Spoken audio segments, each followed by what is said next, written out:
Irmãos amados, vamos abrir a palavra de Deus no livro de Gênesis, capítulo 3, versos de 1 a 21. Livro de Gênesis, capítulo 3, versos 1 a 21.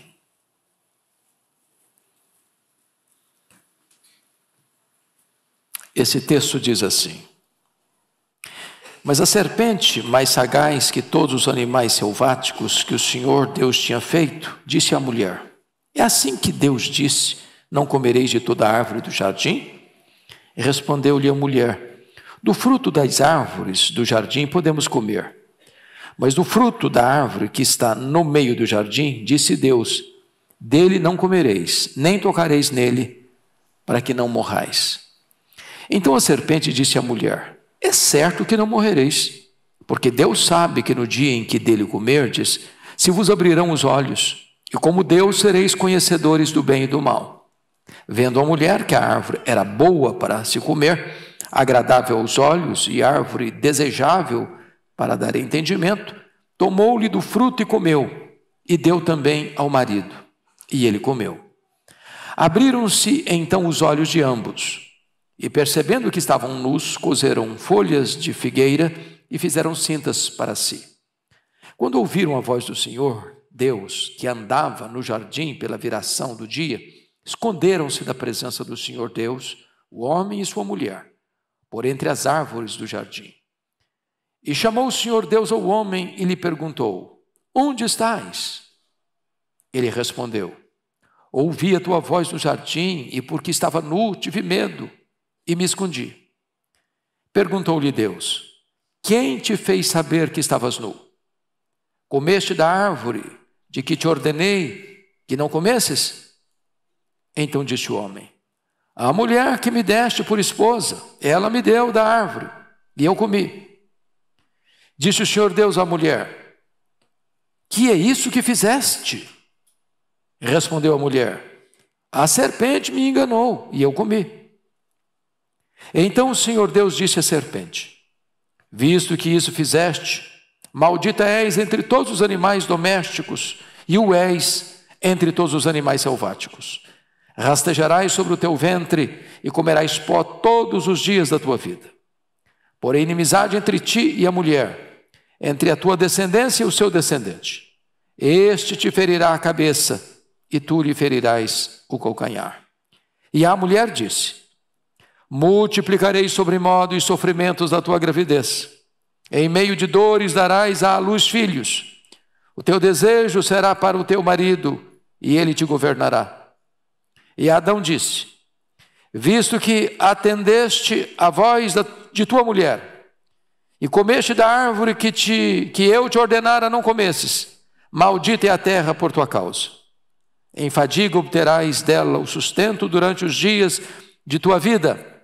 Ela produzirá também cardos e abrolhos, e tu comerás a erva do campo. Do suor do rosto comerás o teu pão, até que tornes a terra, pois dela foste formado, porque tu és pó, e ao pó tornarás. E deu o homem o nome de Eva, a sua mulher, por ser a mãe de todos os seres viventes, ou de todos os seres humanos. Fez o Senhor Deus vestimenta de peles para Adão e sua mulher, e os vestiu. Eu quero conversar com vocês hoje sobre o tema: a maior tragédia da história humana e a maior promessa de redenção. A primeira coisa, antes de entrarmos na exposição desse texto, é perguntarmos se esse texto é literal ou metafórico. Talvez a somatória também de Gênesis 1 e 2, sejam os textos mais combatidos na atualidade de toda a Bíblia. Porque os chamados progressistas ou teólogos liberais não acreditam que esse texto seja histórico, que esse texto seja literal. Eles ensinam que Adão e Eva nunca existiram, que Adão e Eva são um mito, uma lenda, que esse texto é apenas uma metáfora. O problema de olhar desta forma é que se Adão e Eva não existiram, então também não houve queda. Se não houve queda, então não houve pecado. Bom, se não houve queda e pecado, então não precisa de um redentor. E se esse texto aqui é metafórico e não histórico, então toda a Bíblia está mentindo. Porque toda a Bíblia faz referência à figura de Adão e Eva como personalidade humana, inclusive Jesus, o apóstolo Paulo. Então nós iríamos desconstruir toda a Bíblia. Então seja Deus verdadeiro e mentiroso todo homem. Ficamos com a historicidade do texto, ficamos com a autoridade das Escrituras. A segunda coisa que é importante preliminarmente pensar é se a queda angelical ocorreu antes ou depois da criação. Porque alguns acreditam e defendem que os anjos caíram num tempo anterior ao registro da criação. Porém, em Gênesis 1:31 diz que Deus viu tudo quanto fizera, e Ele está terminando a obra da criação. E não só terminando a obra da criação, mas avaliando o que foi feito, e disse: e eis que era muito bom. Então, por consequência, precisamos entender que a queda angelical ocorreu depois da criação e não antes da criação, até porque quando Deus criou os céus e a terra, nesses céus estão incluídos seres angelicais. Bom, daí você pode entender que primeiro houve uma queda no mundo angelical e depois uma queda na raça humana. Esse texto retrata para nós, irmãos, a maior tragédia na história da humanidade. Porque o pecado, a entrada do pecado no mundo, e consequentemente nós termos caído em Adão, porque Adão era o cabeça federal da raça. Quando ele não caiu apenas como pessoa humana que era, mas ele era o representante de toda a raça, e é por isso que a Bíblia diz que nós já nascemos em pecado. Em pecado nos concebeu nossa mãe, e não há nenhuma pessoa na história humana, exceto Jesus, que não nasça ou que não tenha nascido em pecado. Isso é uma tragédia. O pecado passou por todos os homens, porque todos pecaram. Esse pecado, ele trouxe 4 consequências gravíssimas, ou rupturas gravíssimas. Primeiro, ruptura com Deus. O pecado faz separação entre nós e Deus. Segundo, uma fissura entre o homem e o seu próximo, começando na relação conjugal. O marido acusa a mulher. E eu acho que começa ali o primeiro conflito conjugal, porque depois eu acho que a Eva deve ter tido uma conversa com Adão. Terceira fissura é a fissura intrapessoal. Este homem que era um ser harmonioso, feliz, plenamente feliz, agora é um ser em crise, com medo e com culpa. E a quarta fissura que o pecado trouxe é o rompimento da relação do homem com a própria natureza, com o seu próprio habitat, porque Deus criou o homem e deu uma ordem para ele lavrar e guardar. O homem é o guardião da natureza, o homem é o mordomo da natureza, e em vez dele proteger a natureza, ele destrói a natureza ou adora a natureza como se Deus fosse. Então, essa é a tragédia do pecado, a maior tragédia na história humana. Eu queria agora olhar para esse texto e tirar daqui algumas lições. Primeiro, queria chamar a sua atenção para os graus, ou melhor dizendo, os degraus da queda. Com a Bíblia aberta comigo, vamos ver. Como é que os nossos pais caíram? Se eles foram criados perfeitos, eles foram colocados num lugar perfeito, o Jardim do Éden, tendo perfeita comunhão com Deus. Então vamos ver. Primeiro, a queda acontece quando os nossos pais abriram a agenda para ouvir o diabo. Versículo 1. Mas a serpente mais sagaz que todos os animais selváticos que o Senhor Deus tinha feito, disse à mulher: é assim que Deus disse, não comereis de toda árvore do jardim? Notem vocês que Eva está no lugar errado. Ela está flertando com a árvore, Se Deus proibiu, ela devia passar longe lá. Ela estava lá perto. Ela está não só no lugar errado, mas conversando com a pessoa errada. Com um tema que não deveria ser pauta de reunião para ela, porque Deus já tinha dado uma ordem, e essa ordem não deve ser discutida. E ela estava ali com a motivação errada. Porque ela abre a sua agenda para conversar sobre as propostas do tentador para infringir e desobedecer abertamente e flagrantemente a ordem divina. Obviamente, meus irmãos, todas as vezes também que nós abrimos a nossa agenda para questionar Deus, para duvidar de Deus, para pôr em dúvida a palavra de Deus, nós estamos num caminho escorregadio. Segundo lugar, a queda acontece quando os nossos pais abriram a mente para acolher dúvidas sobre a palavra de Deus. Notem vocês, é assim que Deus disse: não comereis de toda a árvore do jardim? Respondeu-lhe a mulher: do fruto das árvores do jardim podemos comer. Agora notem que onde Deus disse um sim, a serpente disse um não, porque o que Deus disse? Olha o capítulo 2, verso 16. Deus lhe deu esta ordem: de toda a árvore do jardim comerás livremente. Olha a pergunta, é assim que Deus disse: não comereis? Onde Deus coloca um sim, o diabo coloca um não. E Deus tinha dado uma ordem: comereis livremente de todas as árvores.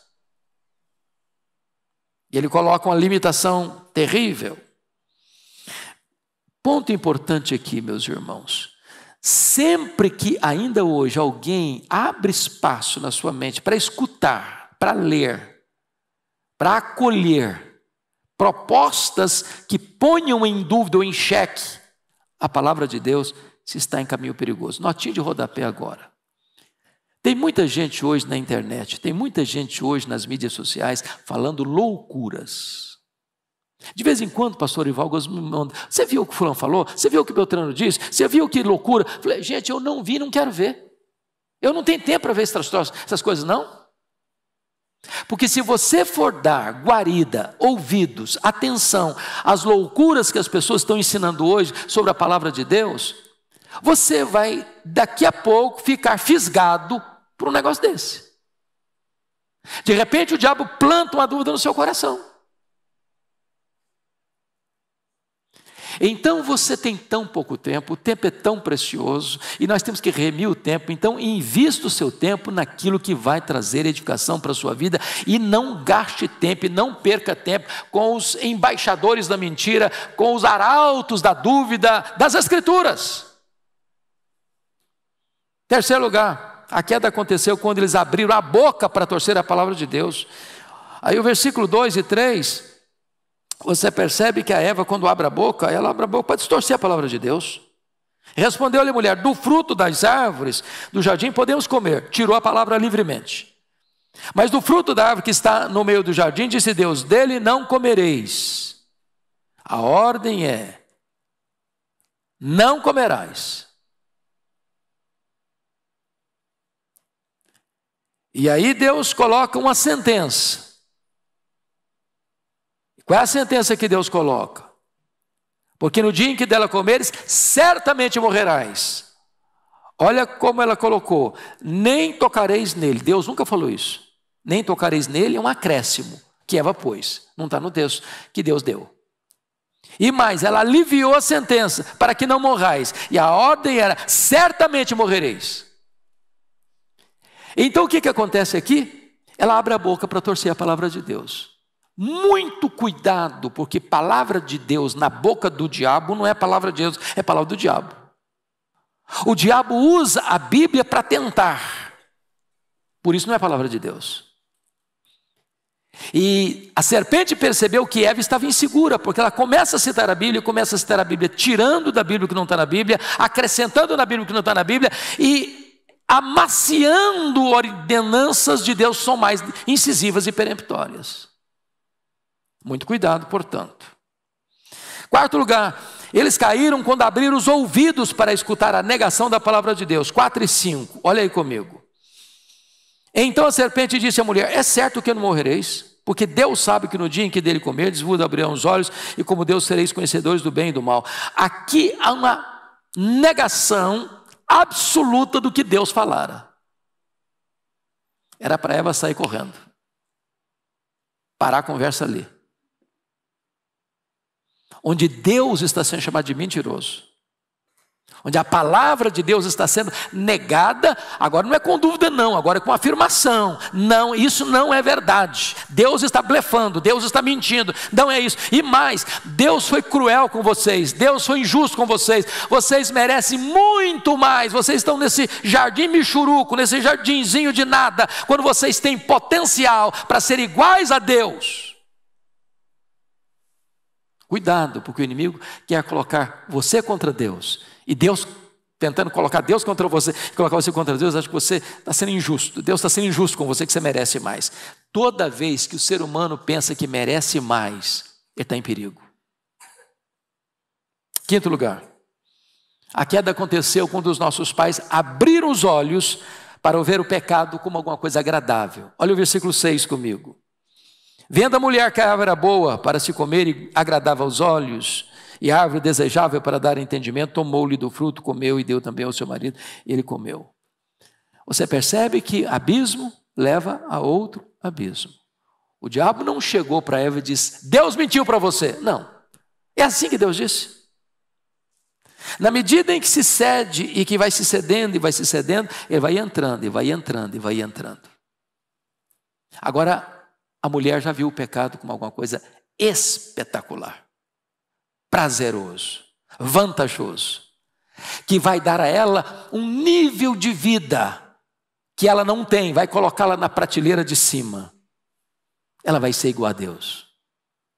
Toda vez que você olhar para o pecado como alguma coisa que vai ser favorável a você, agradável para você, vantajoso para você, também você está em perigo. Mas finalmente, eles caíram quando abriram o coração para hospedar insatisfação, ingratidão e megalomania. Versículo 6, achou o pecado agradável, porque eles queriam mais, muito mais, queriam ser iguais a Deus.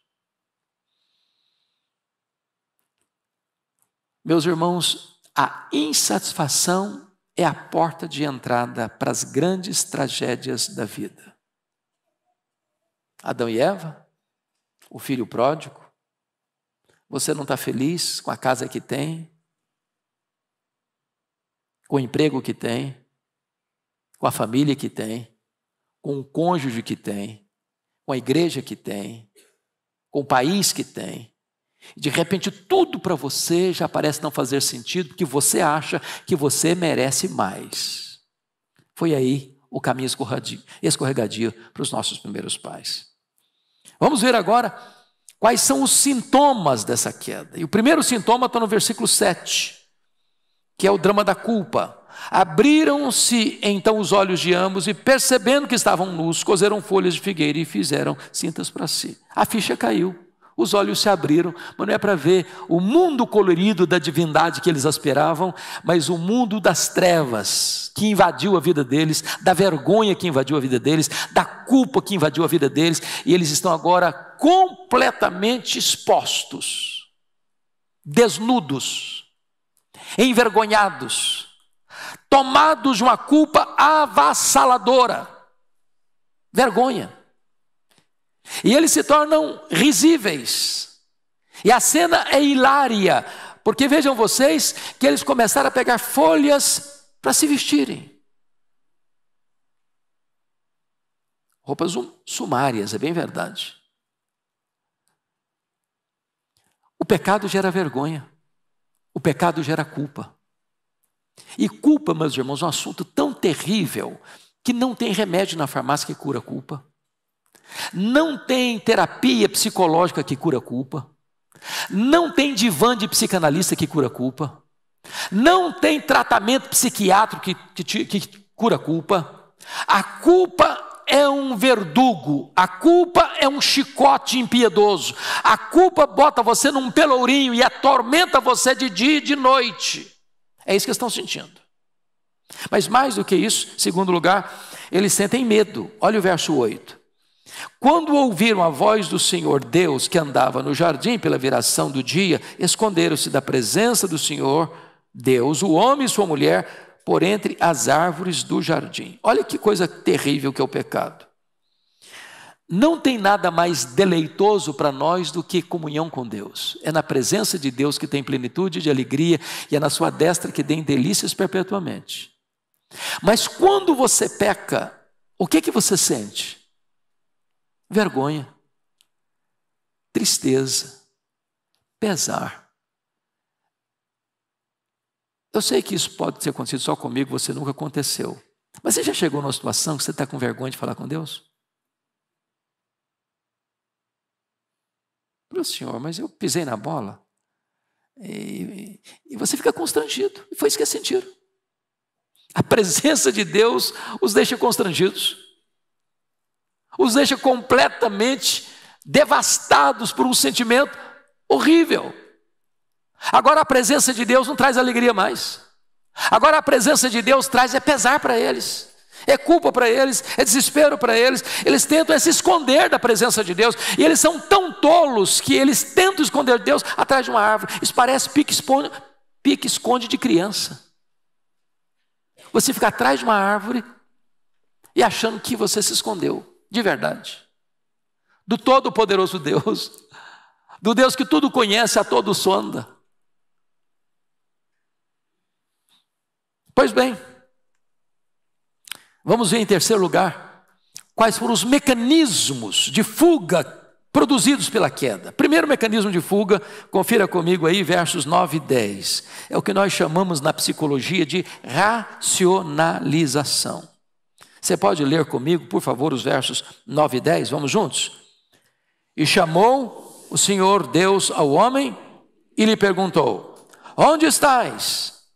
Ele respondeu: ouvi a tua voz no jardim, e porque estava nu, tive medo e me escondi. Bom, resposta verdadeira? Não. Antes da queda, como é que ele estava? Nu. Está escrito lá. Olha aí o versículo, capítulo 2, versículo 25. Ora, um e outro, o homem e sua mulher, estavam nus e não se envergonhavam. O que está acontecendo aqui? O que está trazendo vergonha, o que está trazendo medo para ele, não é o fato dele estar nu. O medo que ele está sentindo e está se escondendo não é porque ele está nu, é porque ele desobedeceu, é porque ele transgrediu, é porque ele pecou. Às vezes a gente cria mecanismos na nossa mente para justificar um erro, para explicar um erro, e a gente chama isso de racionalização.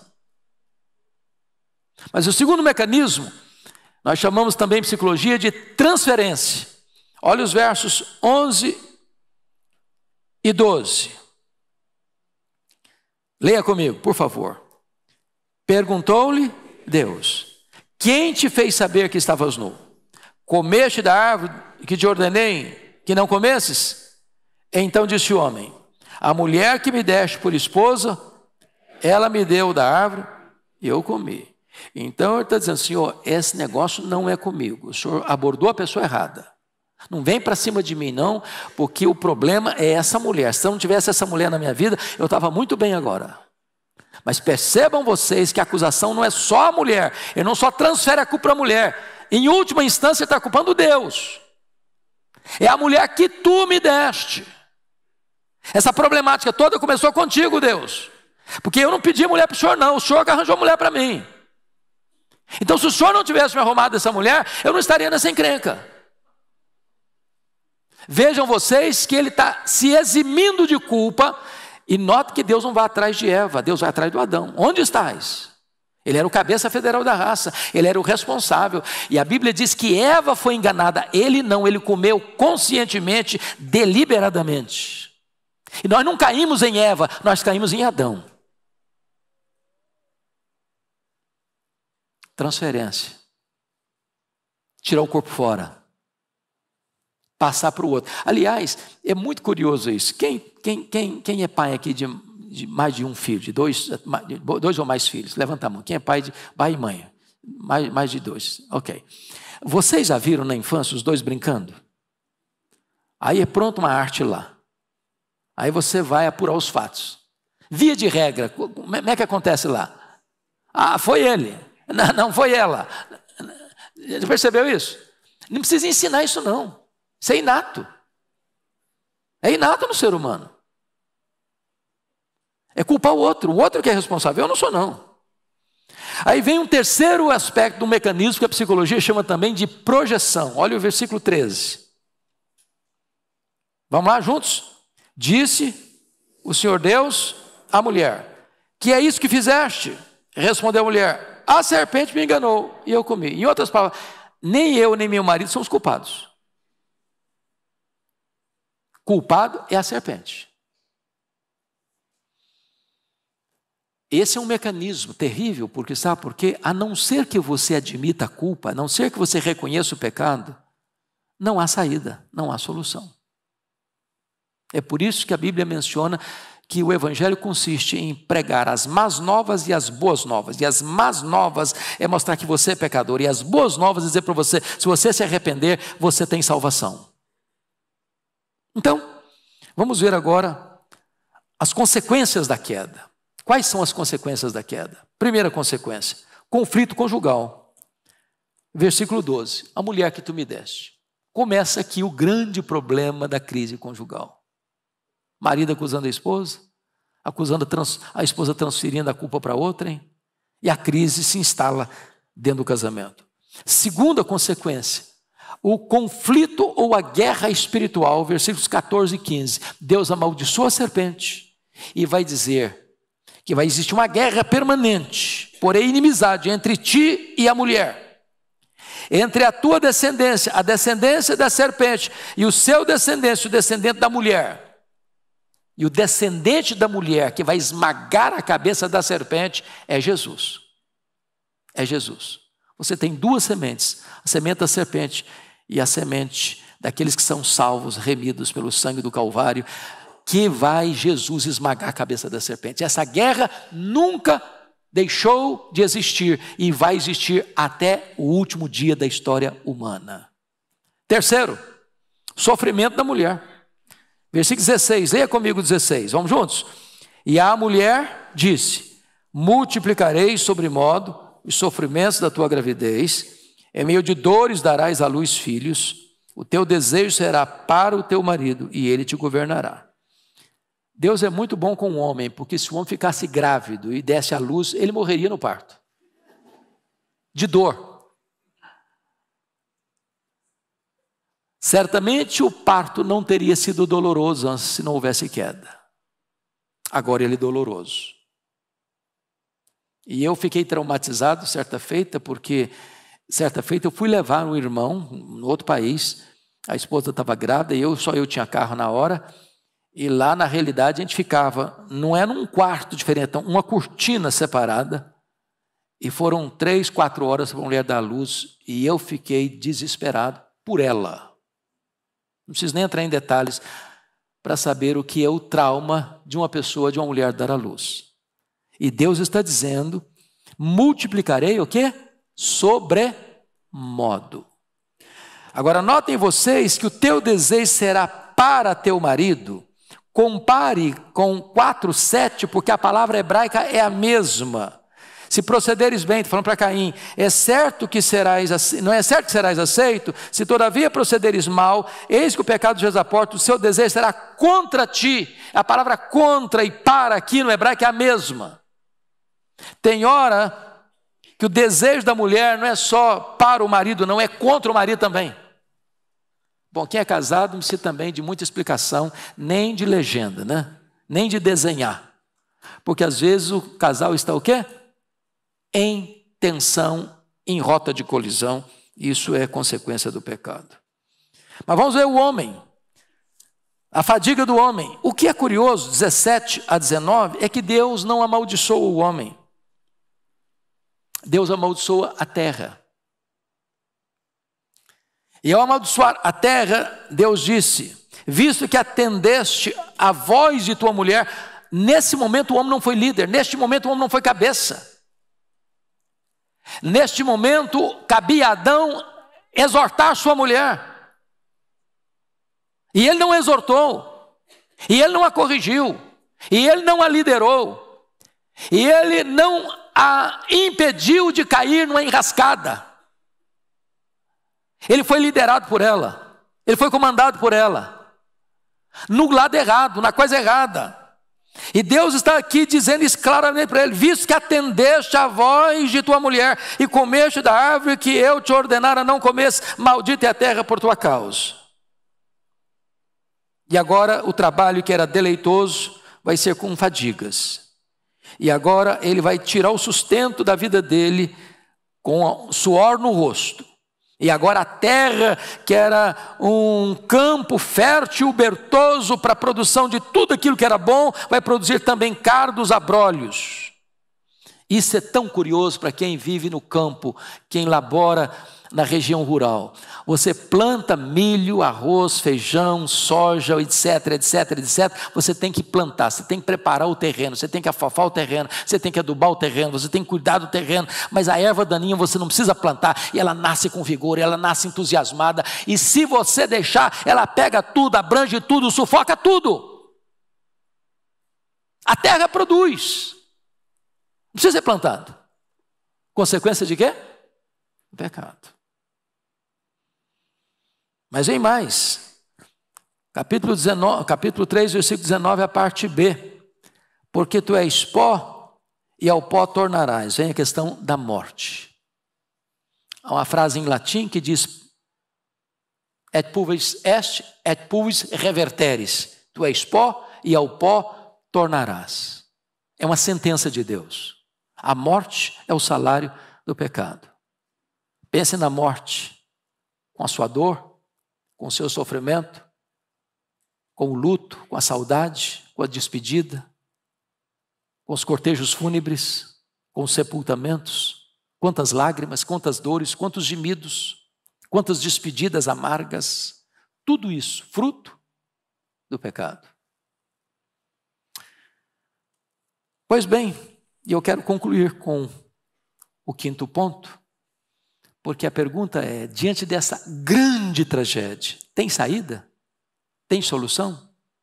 Deus providenciou alguma saída? Existe um projeto de livramento, de redenção? E veja você que nós vamos ver a solução de Deus para essa tragédia provocada pelo pecado e pela queda. Primeiro, Deus promete vitória sobre o diabo. Olha o versículo 15 comigo. Leia o 15 comigo com voz bem clara, bem eloquente. Vamos juntos. Porém, inimizade entre ti e a mulher, entre a tua descendência e o seu descendente. Este te ferirá a cabeça, e tu lhe ferirás o calcanhar. Quem é o descendente da mulher? É Jesus. E o que Jesus fez com a serpente, que é o diabo, que é Satanás, é a antiga serpente?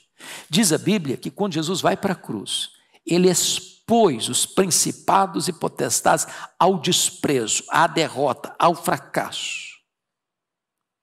E é ali na cruz que Jesus esmaga a cabeça da serpente. E é ali na cruz que Jesus adquire para nós eterna redenção. E agora o diabo está derrotado, vencido. E agora nós somos um povo livre, liberto, remido, restaurado, resgatado. Não estamos mais na casa do valente, não estamos mais na potestade de Satanás, não estamos mais no império das trevas. Nós somos arrancados de lá, libertos de lá, comprados com alto preço. E o diabo foi derrotado e esmagado, e ele ainda oportunamente será lançado no lago do fogo, onde será atormentado pelos séculos dos séculos. Nós temos a vitória sobre o diabo. Somos mais do que vencedores. Segundo lugar, Deus promete vitória sobre a desesperança. Olha que curioso, está no versículo de número 20. Leia o 20 comigo, por gentileza. E deu o homem o nome de Eva, a sua mulher, por ser a mãe de todos os seres humanos. a vitória sobre a desesperança. Quando houve queda, não tinha ainda filhos. Ainda viria filhos. Viria Caim, viria Abel, Caim matou Abel, viria Sete. Depois Adão teve filhos e filhas. A Bíblia não diz quantos.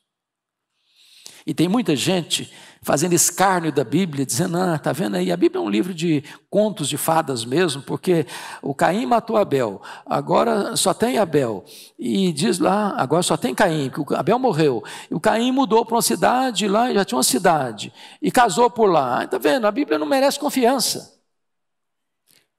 Quantos anos viveu Adão? Quantos anos? Quantos? 930 anos.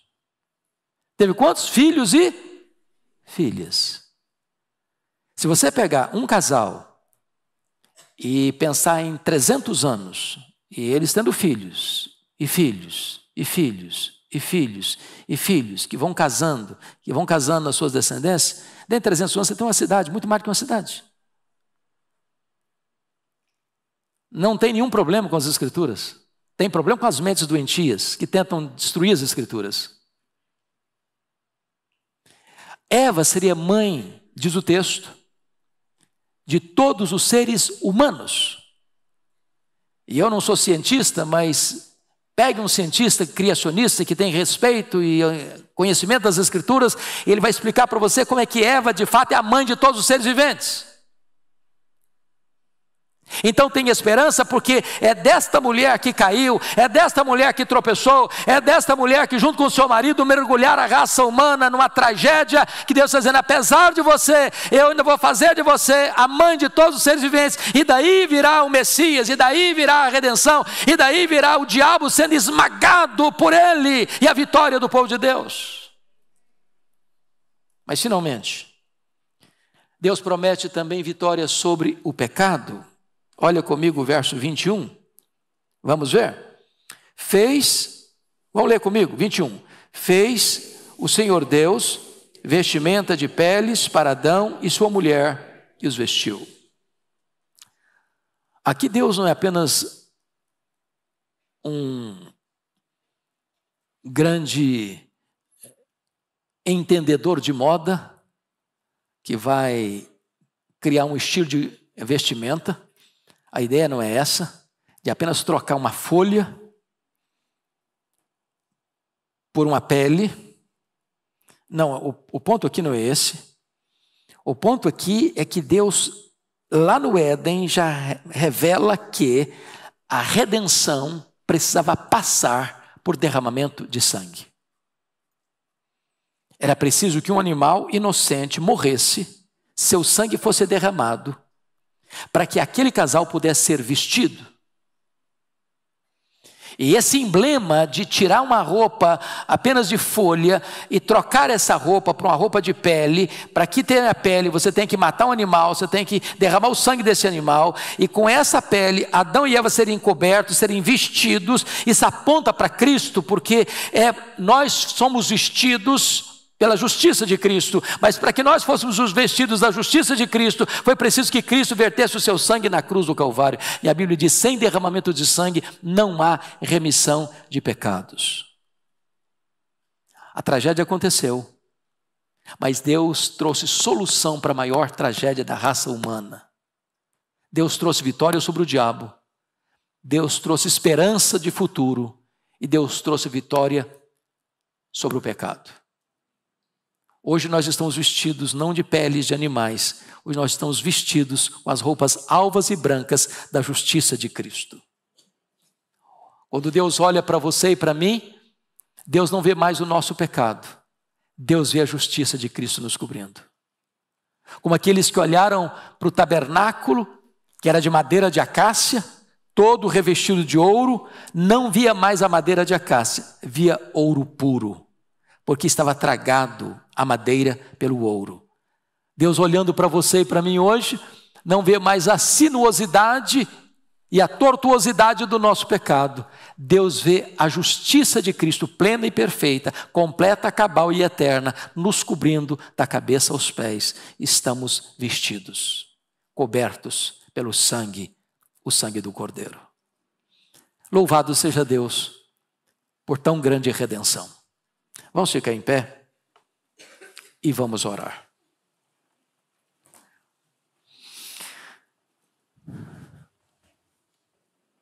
Ó Deus, nós te agradecemos porque, primeiramente, cremos que a tua palavra é o registro fiel da verdade. Nós te agradecemos porque isso não é fantasia, não é quimera, não é um mito, não é uma lenda. A realidade de Adão e Eva não são uma metáfora, não é uma metáfora, é a tua palavra, literal, histórica, digna de inteira confiança. Nós te louvamos, Deus, porque a tua palavra traz o registro da criação, e a tua palavra traz o registro da queda, e a tua palavra traz o registro da redenção. E nós te louvamos, meu Deus, porque Jesus é o nosso Redentor, porque Ele morreu na cruz, Ele verteu o seu sangue, e aquilo que nós não podíamos fazer, limpar a nós mesmos, remir a nós mesmos, Jesus fez por nós na cruz do Calvário. Nós te louvamos porque agora nós não estamos mais expostos, mas nós estamos cobertos com o sangue do Cordeiro e com a justiça de Cristo, e estamos agora declarados justos diante do teu tribunal. Bendito é o teu nome. Meu Deus, se porventura há aqui nesta noite ou nesta tarde alguém que porventura ainda não reconheceu o seu pecado, ainda não admitiu o seu pecado, ainda não se arrependeu do seu pecado, ainda não confessou o seu pecado, ainda não abandonou o seu pecado, que nesta noite o teu Espírito aplique esta palavra a este coração, para que haja salvação nesta casa e glória ao teu nome, em nome de Jesus. Amém.